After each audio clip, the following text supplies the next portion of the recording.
भारत में जब से एआई इम्पैक्ट समिट हो रहा है तब से वो चर्चाओं में है। चाहे प्रधानमंत्री मोदी की वजह से क्योस पैदा होना हो, चाहे गोलगोटिया का जो डॉग रोबो हो उसको अपना कहकर बेचना हो, या फिर एक प्रोडक्ट का चोरी होना हो। चलिए जानते हैं कि ये पूरा मामला क्या है। प्रधानमंत्री मोदी की जो विजिट थी वो 19 तारीख को डिसाइडेड थी, लेकिन वो 16 तारीख को ही आ जाते हैं, जिसके वजह से जो यहाँ पे जो लोग अपना स्टॉल लगाए थे, जो अपने अपने प्रोडक्ट्स को शोकेस कर रहे थे, उनको भी वहाँ पर सिक्योरिटी रीजंस की वजह से उनको बाहर कर दिया गया। और सबसे बड़ी बात है कि बाहर करने के बाद उन्हें बताया नहीं गया कि कब तक आना है, क्या करना है। उनको 12 बजे से लेकर 6 बजे शाम तक बाहर रखा गया। दूसरे में जो वहाँ पे फूड कोर्ट लगे हुए थे, जहाँ पे लोग पानी चाहे जो भी सामान खाने पीने की स्थिति है, भारत में डिजिटल इंडिया को हम लोग प्रमोट कर रहे हैं। एआई समिट हो रहा है, वहाँ पे जो फूड कार्ट लगे थे वहाँ पे डिजिटल पेमेंट एक्सेप्ट ही नहीं कर रहा था कोई, वहाँ पे सिर्फ कैश ले रहे थे। इसके वजह से कुछ चर्चा में रहा। इसके बाद एक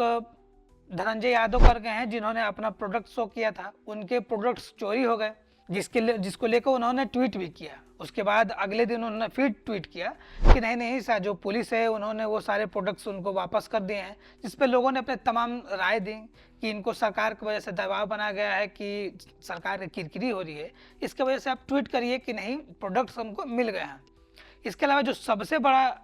इस एआई समिट में आकर्षण का केंद्र रहा है वो है गलगोटिया का जो डॉग रोबो है, उसको लेकर गलगोटिया ने यह क्लेम किया कि इसको बनाने में हमारे स्टूडेंट्स ने रिसर्च किया है, मेहनत की है, 350 करोड़ रुपए लगे हैं। लेकिन जब लोगों ने उसका जांच पड़ताल किया तो पता चला कि वो एक चाइनीज़ कंपनी का रोबो है, जो कि कमर्शियली रूप से उपलब्ध है, जो भी चाहे वो $2800 में खरीद सकता है, जिसको लेकर बहुत बवाल मचा।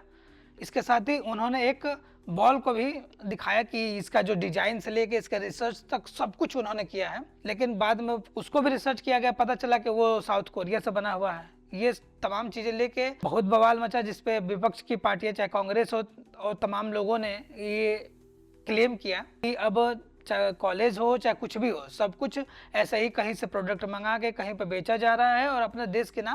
देश का नाम खराब किया जा रहा है। लेकिन इन सभी चीज़ों में हमें एक चीज़ सोचने वाली बात है कि चाहे कोई भी पार्टी हो, चाहे बीजेपी हो, कांग्रेस हो या तमाम पार्टियां हो, किसी ने भी रिसर्च एंड डेवलपमेंट पे कितना खर्च किया है? क्या हमारे यहाँ ऐसा इकोसिस्टम बनाया गया है जहाँ पे कॉलेजेस रिसर्च करे,